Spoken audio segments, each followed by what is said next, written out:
Salut à toutes et à tous, ravi de vous accueillir pour un nouveau numéro de VoZoom consacré à la présentation de la 15e journée de Première Ligue qui sera aussi cette année celle du Boxing Day. C'est évidemment la journée la plus traditionnelle dans le sport, dans le football anglais, dans la Première Ligue, même si elle sera évidemment tout à fait différente avec évidemment pas de public dans les stades. Pour m'accompagner aujourd'hui, j'ai le plaisir d'accueillir Christian, Bruno et Philippe. Bonjour.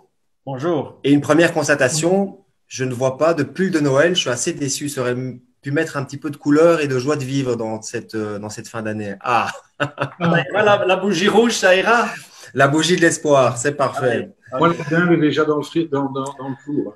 Ah, Bon, ben, j'en profite pour vous souhaiter évidemment un très joyeux Noël et on va commencer peut-être par le débriefing de la 14e journée. Christian, avec le bilan général, on le fait lors de chaque émission. Bon, on a eu quand même des gros scores, donc des buts, et la moyenne est un tout petit peu remontée, me semble-t-il, Christian. oui, un tout petit peu. On est pratiquement à 400 buts.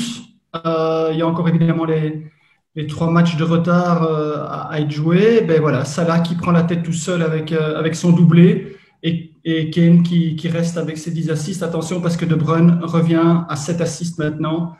Donc voilà, au niveau des victoires et un déplacement à domicile, ben voilà, c'est pratiquement pareil. Donc on n'est pas encore à la parité parfaite, mais on s'en rapproche. Ok, voilà donc pour le bilan, bah, je vous propose de commencer avec le match le plus fou du week-end, c'est-à-dire la victoire de Manchester United 6-2 face à Leeds. Pardon, on parlera de Manchester un petit peu plus tard dans l'émission, mais on va commencer avec cette équipe de Leeds. C'était vraiment porte ouverte du côté d'Old Trafford. C'était le Bielsa Show. Je vous rappelle que dans les deux derniers matchs de Leeds, c'était 5-2, une victoire face à Newcastle, et puis 6-2, une défaite du côté de Manchester United. Est-ce que c'est l'équipe la plus naïve, mais aussi la plus excitante de ce championnat, Bruno? Excitante, je ne sais pas. En tout cas, Bielsa a dit qu'il ne changerait rien à sa façon de jouer.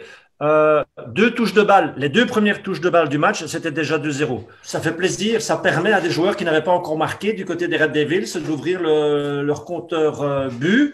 Il y a un peu de naïveté, mais il y a surtout un état de fatigue, je pense aussi, qui a été sanctionné par une qualité technique en face exceptionnelle. Alors, Philippe, on peut dire que avec Bielsa, il y a du spectacle à chaque fois. On est plutôt dans le divertissement quand on voit cette équipe de Leeds parce qu'elle plaît énormément. On en parle énormément du côté de l'Angleterre, même si on le voit dans les résultats, parfois ils peuvent se prendre une grosse claque avec cette façon d'aborder les matchs et notamment ce marquage individuel sur tout le terrain. C'est assez étonnant à ce niveau-là. Oui, c'est un petit peu à l'ancienne. Maintenant, moi, je trouve ça quand même assez remarquable ce qu'ils font. Leeds, c'est vrai que bon, ils encaissent beaucoup. On peut peut-être leur reprocher un manque de pragmatisme, mais rappelez-vous, en début de saison, on était quand même tous admiratifs lorsqu'ils sont allés faire un 4-3 à Liverpool. Ça avait été ultra spectaculaire. Ils ont quand même gagné 5-2 maintenant contre Newcastle. Peut-être un petit peu de fatigue et si bien encaissé maintenant contre Manchester United. Mais c'est quand même une équipe qui apporte quand même un peu de fraîcheur à ce championnat. Et on se dit à chaque fois que lorsque l'on a Leeds et que l'on va voir Leeds, on va voir du spectacle. Et rien que pour ça, je trouve que c'est pas mal. Alors Christian, le modèle Leeds-Bielsa, c'est encaissé beaucoup de buts. On va le voir. Je ne sais pas si c'est son modèle de départ, mais en tout cas, dans les faits, c'est ce qui se passe avec la plus mauvaise défense du championnat. Ce qui est inquiétant, mis à part le fait que en fait, c'est l'équipe qui divertit le championnat et qui donne un autre souffle dans cette compétition, ce qui est important, c'est ce qui est en rouge surtout, c'est de prendre 50% des buts sur phase arrêtée. Parce qu'on peut faire le spectacle, on peut être très enthousiaste, on peut se présenter à plusieurs en phase de finition, mais défensivement, quand c'est une phase arrêtée, normalement, on devrait être en place et il y a un travail qui devrait être fait. Et là, ça, c'est synonyme d'une équipe qui est proche de la descente.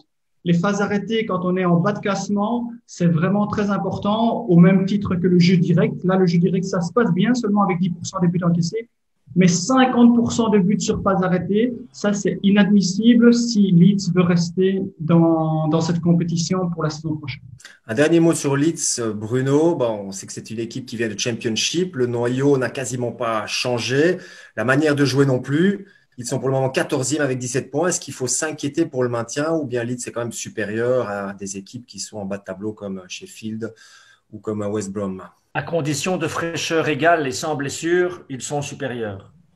Après, s'ils connaissent un coup dur plus ou moins long avec la succession des matchs, ça pourrait leur coûter très très cher. Vous savez que parfois ça se joue à un demi-point à la descente en première ligue et que ça se joue à la dernière seconde de la dernière seconde. Donc il va. Mais c'est vrai que c'est très intéressant à observer.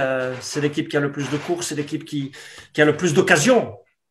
S'ils avaient eu le même taux de réussite que les Red Devils, on avait un 6-4. C'est intéressant à observer, c'est vrai, mais un championnat se joue pour être soit champion, soit éviter la culbute. Donc pour l'instant, c'est relativement confortable vu que derrière, c'est un peu problématique. Mais enfin, attention quand même. Leeds jouera dimanche à 13h face à Burnley. Ce sera plutôt oui, c'est 13h. 13h face à Burnley. Rendez-vous dimanche. Ce sera évidemment en direct sur Vous Sport World. On parle maintenant de Tottenham. On peut dire qu'il y a eu une véritable glissade durant cette semaine, puisqu'en l'espace de quelques jours, Tottenham est passé de la première place à la 6e avec 1 point sur 9 sur la semaine et puis 7 défaites à domicile face à Leicester. Est-ce qu'on peut dire que Tottenham n'est déjà plus candidat au titre? Ça va vite, hein. Ça va vite en première ligue. Il y a quelques semaines, tout le monde disait ça va être la grande révélation et ils vont vraiment aller jusqu'au bout avec Liverpool. Et maintenant, on dit non, ils sont écartés de la course au titre, je pense pas.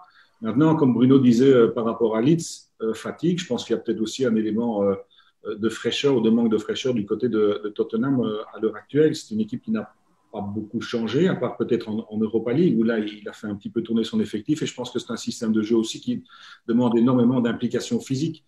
Est-ce que là, ils tirent pas un petit peu la langue à ce moment-ci? C'est possible. Leur plus grande force, Serge, c'est leur plus grande faiblesse. C'est que s'il n'y a pas de but de Kane ou de Son, s'il n'y a pas d'assist de Kane ou de Son, il n'y a quasiment pas de but.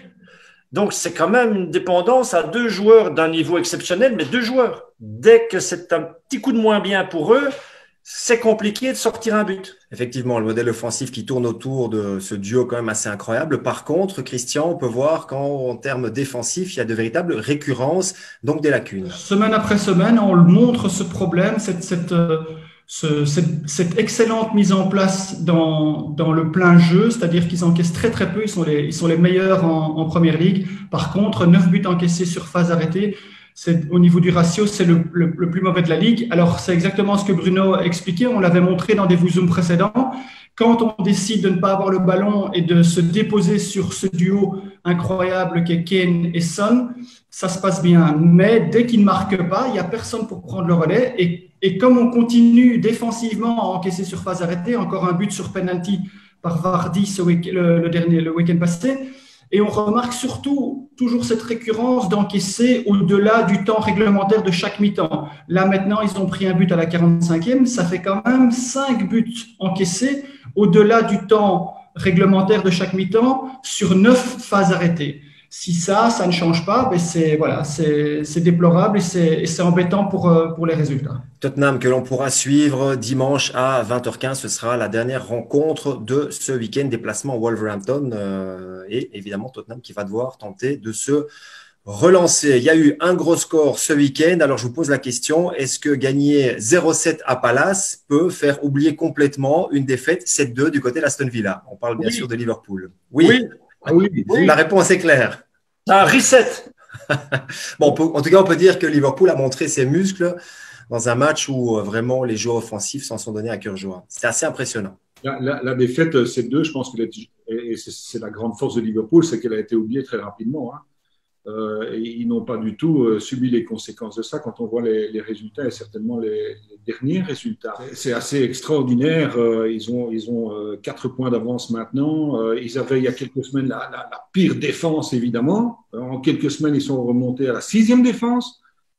Ils empilent les buts. Ils ont la meilleure attaque, 36 buts marqués, c'est énorme. Firmino, somptueux.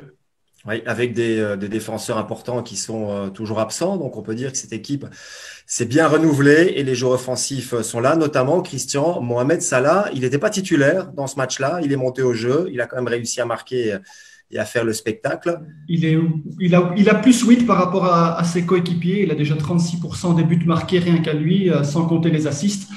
Quand un joueur comme ça tourne à plein régime, c'est intéressant. Et je voulais revenir justement sur ce que disait Philippe.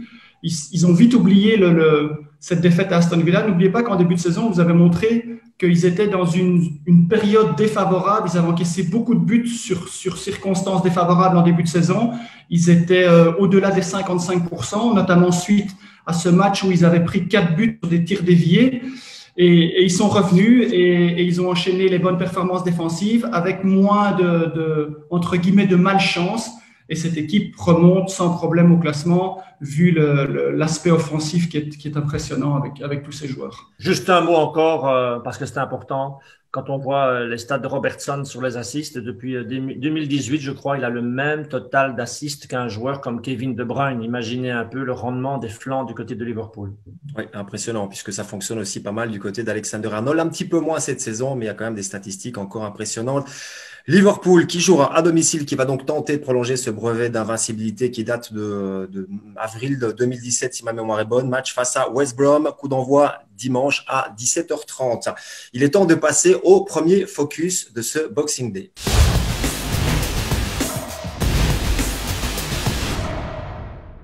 Et on va donc débuter le Boxing Day ce 26 décembre avec Leicester face à Manchester United. Leicester qui, comme par magie, la magie de Noël, se retrouve deuxième après une belle victoire du côté de Tottenham. C'est une équipe qui a déjà gagné à City, qui a gagné à Tottenham, qui a gagné à Arsenal. Voilà, c'est un petit peu l'outsider évidemment de ce championnat, mais à Noël, on peut dire que Leicester et Brendan Rodgers sont vraiment bien placés, ont eu parfois quelques moments difficiles, des points perdus parfois de manière bête, stupide, mais ils sont là, ils sont bien présents et ils ont l'air très costauds. Ils ont pu faire le gros dos face aux Spurs de Tottenham qui n'étaient pas très fringants, c'est vrai. On l'a montré lors de l'Europe des 11. Mais ils ont une capacité à vous planter un but. C'est très facile aussi pour Vardy. Il faut quand même pas oublier que c'est 11 buts aussi. Donc on a des buteurs qui sont récurrents quand même dans cette première ligue. Vardy déjà essentiel lors du titre de Leicester. Et qui sait, il pourrait peut-être faire avec un autre ADN. On va peut-être en reparler avec Christian. Mais il pourrait refaire le coup. Alors Leicester face à Manchester United, Christian, on va essayer de faire le comparatif offensif entre les deux équipes. Deux équipes qui marquent beaucoup de buts, 26 pour Leicester et 28 pour Manchester United.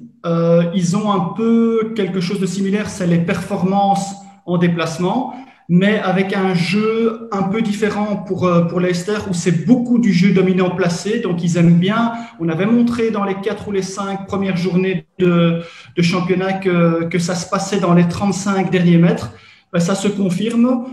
Évidemment, il y a beaucoup de pénaltys, mais très peu de jeux dominants rapides, très peu de jeux directs. Et alors, surtout, ça c'est très impressionnant pour une équipe qui est en haut du classement, 0 phase arrêtée sans pénalty.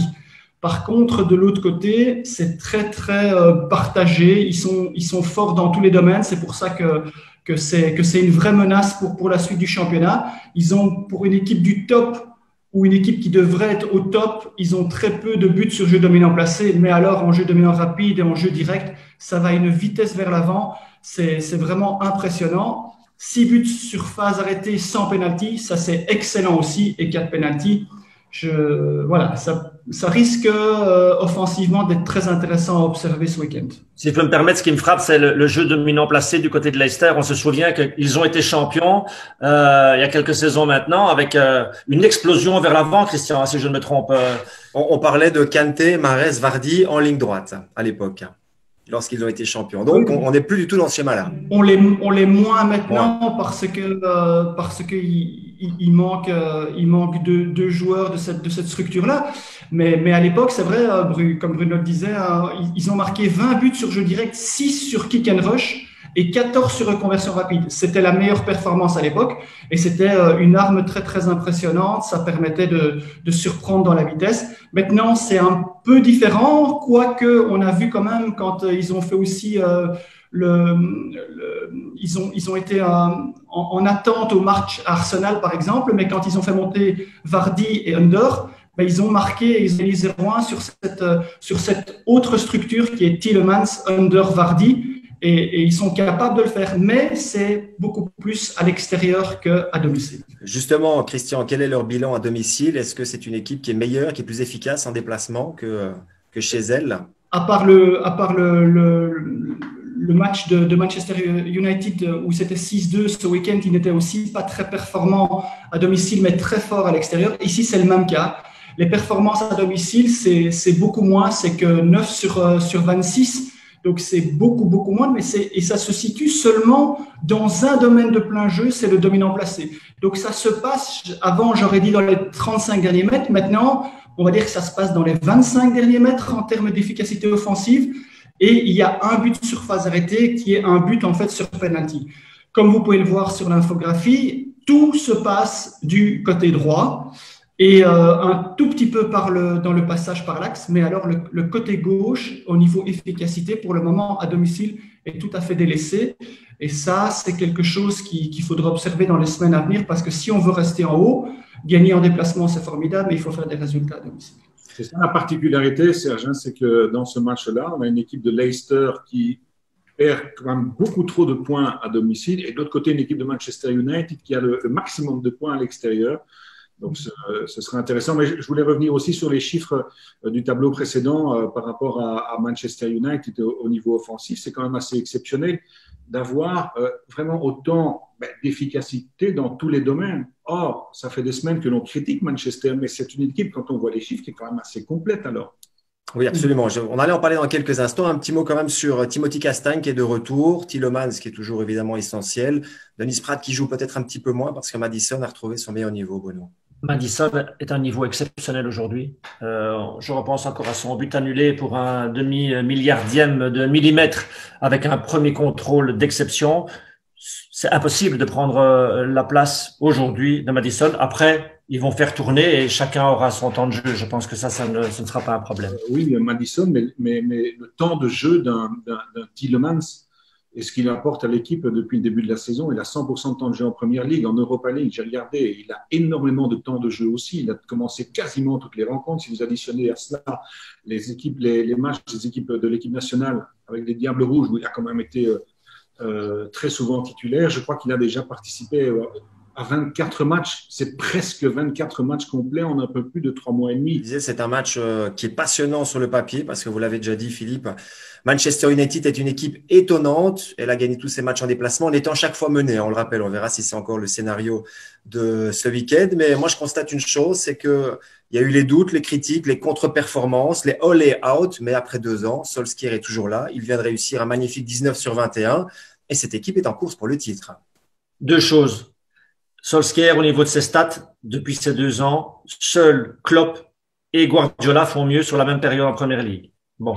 Deuxième chose, on ne peut pas oublier que cette équipe a perdu 3 demi-finales la saison dernière. Ils sont éliminés par Chelsea en FA Cup en demi. Ils sont éliminés par Séville en Europa League en demi. Ils sont éliminés en Coupe de la Ligue par City en demi. C'est une équipe qui a faim, qui reste sur certaines frustrations, mais qui a quasiment été au bout de ses compétitions. Donc, je pense qu'il faudra compter avec eux. Ce qui pèse sur leurs épaules et sur les épaules de Solskjaer, ce sont certaines prestations en Coupe d'Europe, en Ligue des Champions, qui nuit un petit peu à leur parcours, qui finalement est quand même tout à fait honorable. Et je crois qu'il y a très longtemps qu'ils n'ont plus été aussi bien classés à Noël. Alors Christian, vous avez 3 minutes, c'est-à-dire le temps qu'il faut à McTominay pour marquer 2 buts face à Leeds dans les 2 premières minutes, pour donner votre avis sur cette équipe de Manchester United, en déplacement très efficace, mais qui commence aussi maintenant à gagner à domicile et qui reste sur une très belle série avec des joueurs qu'on n'attendait peut-être pas qui sont là, d'autres qu'on attendait plus qui sont un peu plus absents. C'est une équipe assez particulière à suivre. Au début de saison, à l'instar de Tottenham, on était aussi sur une base de 2 joueurs qui étaient très performants offensivement, notamment simplement en déplacement, Fernandes et Rashford. Maintenant, il y a Cavani qui marque, il y a Anthony Martial qui revient, il y a des jeunes joueurs qui commencent à marquer comme McTominay. Donc, c'est vraiment une équipe qui monte actuellement en puissance, qui va probablement, qui a énormément de très bons résultats sur les 5 ou les 6 derniers matchs. Je pense qu'avec le jeu rapide, la vitesse, la reconversion rapide et la phase arrêtée, c'est le plus qu'il y a dans une efficacité tactique générale où tout le monde marque sur jeu dominant placé. Eux, ils ont décidé de marquer un peu moins, enfin, ils ont décidé, le choix du modèle est un peu différent, mais surprendre, c'est le plus important et c'est ce qu'ils font dans les derniers matchs. Et c'est pour ça que probablement, si défensivement ils tiennent le coup, ils vont pouvoir jouer un rôle très très important. Peut-on dire que c'est une des équipes de Première Ligue qui s'adapte le mieux à l'adversaire finalement? Oui, il ne faut pas qu'il arrive quelque chose à Bruno Fernandes. Non. C'est clair, hein, au niveau de ses buts et ses assists et même les liens qu'il tisse entre les joueurs. Et puis, une petite frustration pour avoir commenté ce match United Leeds. Martial a fait un très très gros match. Très gros match. Bouge, course, technique. Ce qui lui manque, c'est de concrétiser. Le jour, et si lui bascule, occasion but, un peu à la Vardy, un peu à la Kane, un peu à la Salah, alors là, ils auront vraiment cette possibilité d'aller chercher, parce qu'il va leur falloir un vrai buteur. Et là, ils pourraient aller chercher le titre. Bruno Fernandes ne va pas pouvoir tout faire tout seul. Premier élément de réponse, ce samedi 13h30, c'est le premier rendez-vous du Boxing Day. Leicester face à Manchester United. Le deuxième focus de ce Boxing Day, c'est maintenant.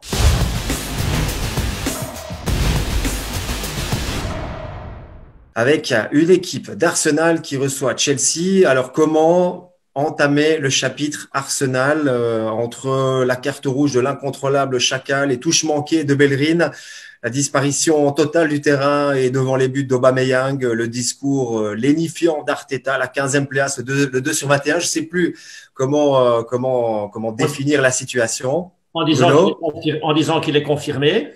Et en rappelant qu'ils ont été éliminés hier de la Coupe de la Ligue par Manchester City. Après, je vous laisse. 4-1, on le rappelle.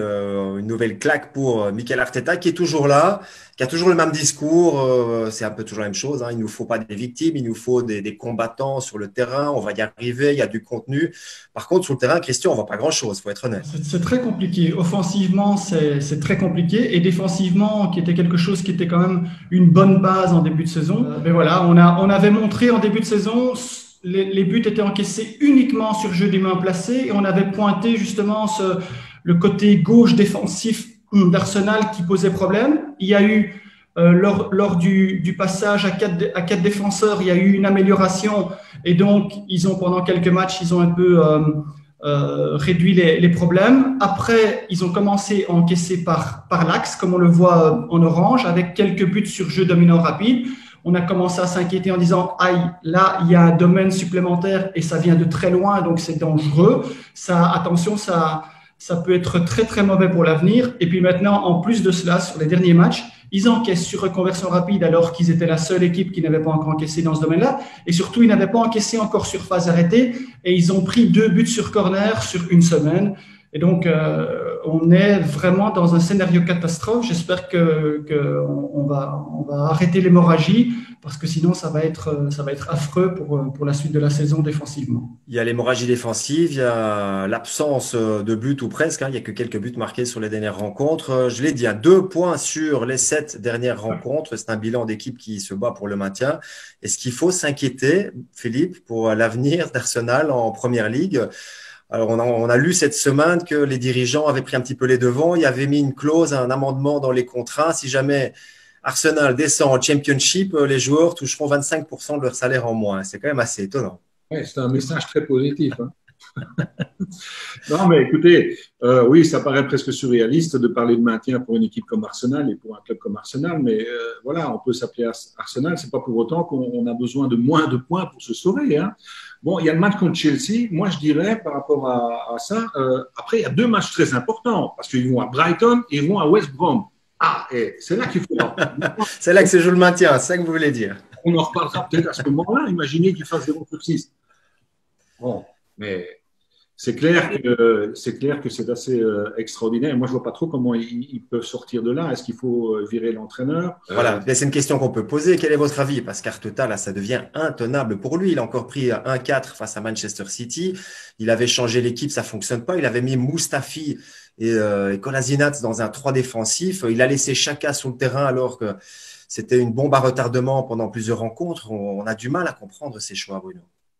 Vous savez ce qui fait de la peine, Serge, c'est que on a démarré notre carrière avec un Big Four. Vous vous souvenez de ça? Il n'existe plus le Big Four. Bon, reste Liverpool, Chelsea et Manchester United. Maintenant, on a un Big Eight.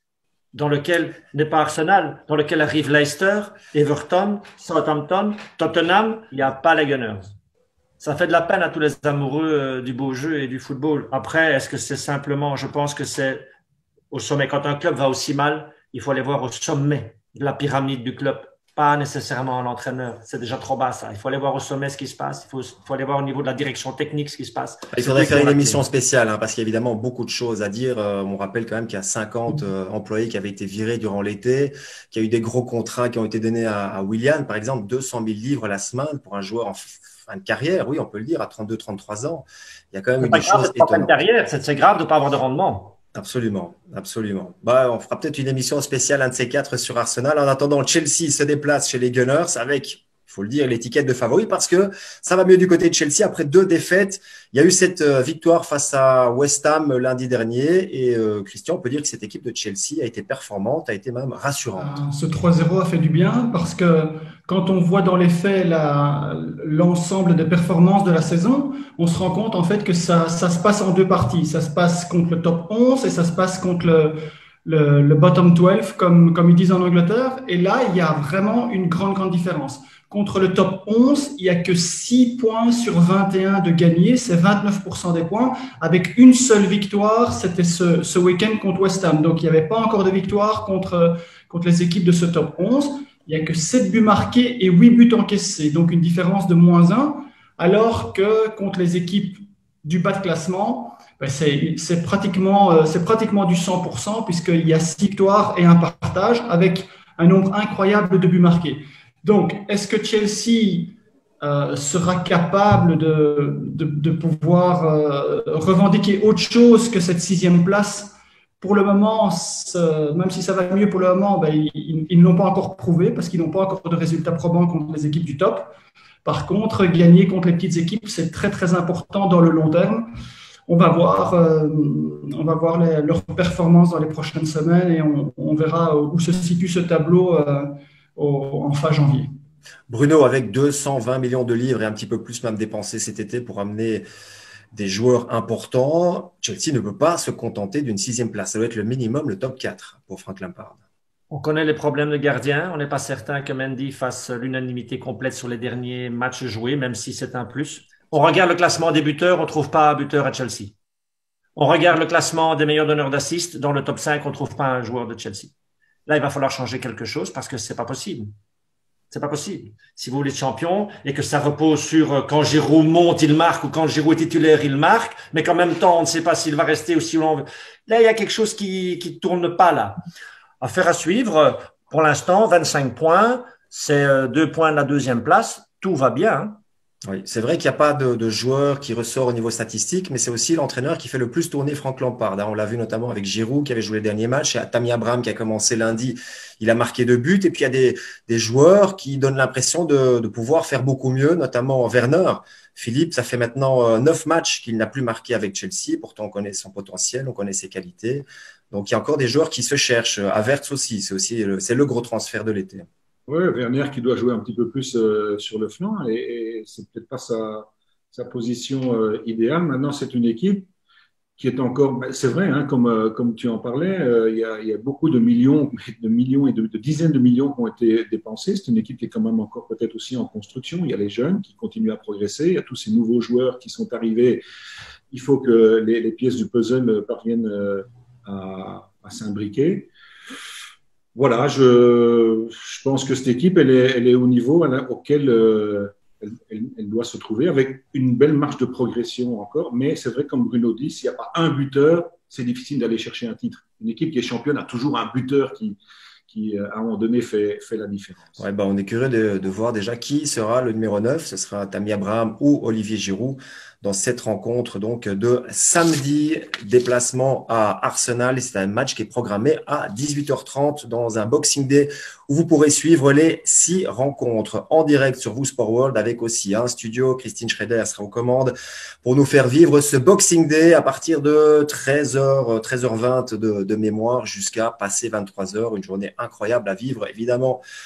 chez nous, à la maison, devant cette première ligue. Avant de nous quitter, Christian, on va peut-être, avant ce Boxing Day, faire le bilan entre le classement et les points pris cette saison après 14 journées et celui de la saison dernière. Et on y voit quand même des choses assez étonnantes. On avait fait ce même tableau après 7 journées pour voir l'influence du Covid et des performances et voir s'il y avait quelque chose qui avait changé. Ben voilà, après 14 journées, j'ai repris le classement dans l'ordre en 2019-2020 après 14 journées. Voilà, Liverpool était à 40 points. Ben, vous pouvez le voir comme moi dans la colonne de droite. Tout ce qui est en rouge sont toutes les équipes qui font moins bien. Et il y a 2 exceptions, c'est Tottenham et Manchester United. Tottenham parce que le départ chaotique de Pochettino la saison passée présageait une amélioration.